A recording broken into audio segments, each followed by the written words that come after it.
Astronomers got the shot of a lifetime last night when something impacted the planet of Jupiter. The fireball was only visible for about 2 seconds, if that, but astronomers say it is significant. Heather gave it the fireworks ooh and ah when she saw it. Yes, I did. Fox 4's Brandon Todd talked with a Dallas man who was lucky enough to get that impact on video. All right, how did that happen? How was he rolling on that, Brandon? Yeah, exactly. George Hall tells me that when he looks through his telescope in the middle of the city of Dallas, it's not really the best place to get a good, clear image of the sky. But yesterday morning, he was rolling video and looking through the telescope and caught an image that has the astronomy world buzzing.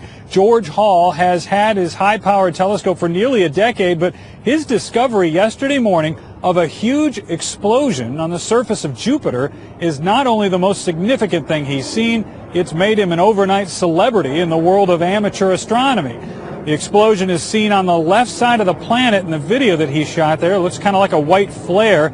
Another man, Dan Peterson, up in Wisconsin, was the first one to see the explosion, but George has the only known video proof of the event, so he posted it online.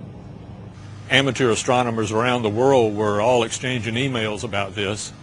My website overnight had like 50,000 hits, from people looking at this, and this morning I posted a little video of it on Flickr, and I noticed a while ago it had like 75,000 hits on it.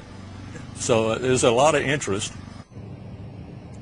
All right, so Steve and Heather, the one question that I had was when you consider the size of Jupiter and you see that little white flash, how big was the white flash, and kind of compare that and get a comparable size to it. Well, George actually got an answer from an astronomy expert today, and here it is. You ready? Yes. The size of that flash is 1.5 times 10 to the 14th joule.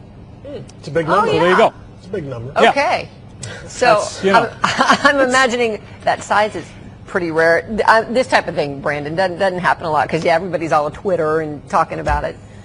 Right. No, yeah, you're right. It is rare, and it's especially rare to catch a photograph of it or especially video of it. And we talked to an astronomer today, Don Garland, over in Fort Worth. He said that after a few years ago, there was a an explosion on Jupiter called Shoemaker-Levy 9. That was back in 1994. Well, ever since then, a lot of people, amateur astronomers, have been looking at Jupiter. Everybody. They're always kind of keeping their eye on Jupiter to see more of these explosions, and more of them are coming up, people getting more shots of them. So, hey, Brandon, one other thing I thought was interesting, these guys say that Jupiter is kind of our buffer a lot of times. Jupiter protects the Earth in a lot of capacities, right? Right.